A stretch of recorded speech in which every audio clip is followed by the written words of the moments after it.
ఈ వీడియో చూసే ముందు జై శ్రీరామ్ అని ఒక కామెంట్ చేయండి. వరలక్ష్మి వ్రతం చేసేవారు తప్పకుండా తెలుసుకోవాల్సిన విషయాలు. పూజా విధానం. శ్రావణ మాసంలో పౌర్ణమికి ముందుగా వచ్చే శుక్రవారం అమ్మవారిని వరలక్ష్మి రూపంలో కొలుచుకుంటాం.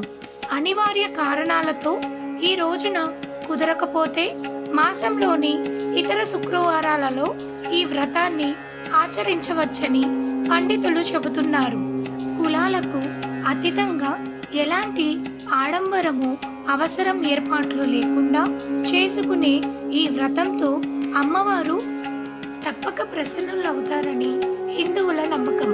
వరలక్ష్మి పూజ చేసేవారు ఈ విషయాలు తెలుసుకొని పూజను ఆచరిస్తే అష్టైశ్వర్యాలు, లక్ష్మీ అనుగ్రహం సొంతమని పండితులు చెబుతున్నారు. పూజ ఎలా చేయాలి? వరలక్ష్మి వ్రతానికి ముందు రోజుగానే ఇంటిని, పూజ గదిని శుభ్రం చేసుకోవాలి. ఇంటి గుమ్మాలకు పసుపు కుంకుమలను రాసుకోవాలి.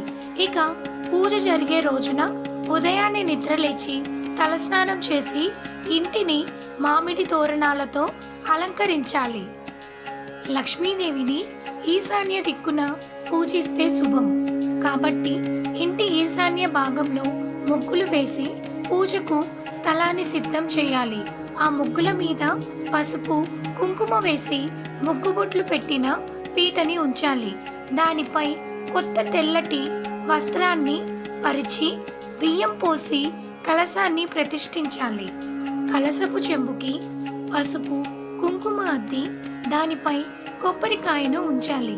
పసుపు ముద్దతో అమ్మవారిని మొహాన్ని తీర్చిదిద్దే ప్రయత్నం చేస్తే మరింత మంచిది. కొబ్బరికాయతో పాటుగా కలశంపై మామిడి ఆకులను ఉంచడము శుభసూచకమే. అమ్మవారిని అష్టోత్తర శతనామవళితో పూజించిన తర్వాత తోరగ్రాంధి పూజ చేస్తారు. ఇందుకోసం 3 లేదా 5 తోరణాలను సిద్ధం చేసుకోవాలి. ఈ తోరణాల కోసం దారాలకు పసుపు రాస్తూ తోర పూజలను ఒక్కో మంత్రం చదువుతూ ఒక్కో ముడి చొప్పున 9 ముడులు వెయ్యాలి. వాటి మధ్యలో కుంకుమ బొట్లు పెడుతూ అలా కుంకుమ బొట్లు పెట్టిన చోట పూలను ముడివేయాలి. ఇక పూజ సమయంలో అమ్మవారికి ఇష్టమైన ద్రవ్యాలు ఆవు నెయ్యి అంటే చాలా ఇష్టమట. అందుకని పూజలో ఆవు నేతితో చేసిన దీపం వెలిగిస్తే మంచిది. అలాగే ఆవు పాలతో చేసిన పరమాన్నం గాని పాయసం గాని నివేదిస్తే అమ్మవారు ప్రసన్నులవుతారు. వీటితో పాటుగా మన శక్తి కొలది తీపి పదార్థాలను అమ్మవారికి నివేదించవచ్చు. కొబ్బరికాయ అన్న అరటి పండన్న కూడా లక్ష్మీదేవికి ప్రీతికరం కాబట్టి ఈ పండ్లను కూడా అమ్మవారికి నివేదించడం మరవకూడదు. వరలక్ష్మి పూజలో భాగంగా అష్టోత్తర శతనామవళి, మహాలక్ష్మి అష్టకం తప్పకుండా ఉంటాయి. వీటితో పాటుగా కనకతారస్తవం, లక్ష్మీ సహస్రనామం, అష్టలక్ష్మి స్తోత్రం చదివితే అమ్మవారు మరింత ప్రసన్నులవుతారన్నది పెద్దల మాట. ఇలా నిష్ఠగా సాగిన పూజ ముగిసిన తర్వాత ఒక ముత్తైదువుని అమ్మవారిగా భావించి ఆమెను ఆతిథ్యం ఇవ్వమని చెబుతారు. వరలక్ష్మి పూజ రోజున ఇంట్లో శాకాహారమే భుజించాలి. ముత్తైదువును సాగనంపిన తర్వాత భోజనం చేయాలి. సాయంత్రం వేళ వీలైనంత మంది ముత్తైదువులను పిలిచి తాంబూలాలు ఇవ్వాలి. అమ్మవారి పూజ ముగిసిన కూడా ఎట్టి పరిస్థితిలోనూ ఉద్వాసన చెప్పకూడదు. అలా చెబితే ఇంటి నుంచి లక్ష్మీదేవిని పంపినట్లే అవుతుంది. కలశానికి ఇరువైపులా ఏనుగు ప్రతిమలను పెట్టడం మర్చిపోకూడదు. ఏనుగు ప్రతిమలు లేని పక్షంలో ఏనుగు రూపంలోని పసుపు ముద్దలు కానీ పసుపు కొమ్ములని కానీ అమ్మవారికి అభిముఖంగా నిలపాలి.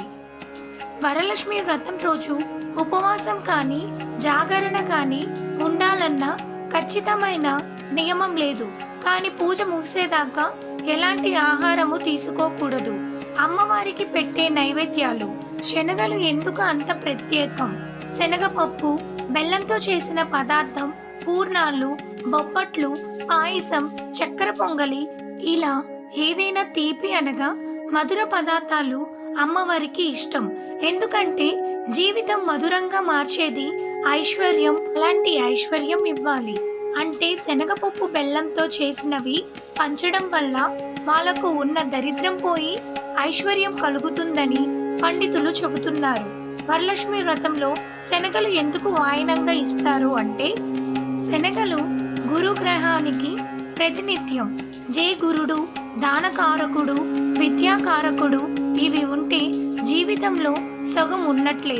జీవితంలో డబ్బులు, చదువు, భార్యాభర్తలు చక్కగా ఉండడం, సంతానం ఇవన్నీ ఉంటే జీవితంలో లోటుపాట్లు ఉండవు. ఏ స్త్రీ అయితే వరలక్ష్మి వ్రతం చేస్తుందో ఆ స్త్రీకి కావాల్సిన సంతానం కానీ, మంచి దాంపత్యం కానీ, సంపద కానీ వీటన్నిటికీ పొందడం కోసం శనగలు వాయనంగా ఇవ్వడం జరుగుతుందని పండితులు చెబుతున్నారు. కాబట్టి శనగలు వాయనంగా ఇవ్వడం వలన గురుబలం పెరుగుతుంది. స్తోమతను బట్టి 9 మంది ముత్తైదువులకు వాయనం ఇవ్వడం లేదా ఒక్క ముత్తైదువునకు పూర్ణాలు శనగలతో కూడిన వాయనం ఖచ్చితంగా ఇవ్వాలి. ఇలాంటి జాగ్రత్తలన్నిటినీ తీసుకొని వ్రతం చేయడం వల్ల ఎటువంటి అమంగళము జరగదని పండితులు చెబుతున్నారు. మీకు ఈ వీడియో నచ్చినట్లయితే ప్లీజ్ ఒక లైక్ చేయండి. మీ లైక్ మాకెంతో సపోర్టివ్ని ఇటువంటి మరిన్ని వీడియోస్ చేసేందుకు ఎంకరేజ్మెంట్గా ఉంటుంది. Thank you so much for watching. Please like, share and subscribe.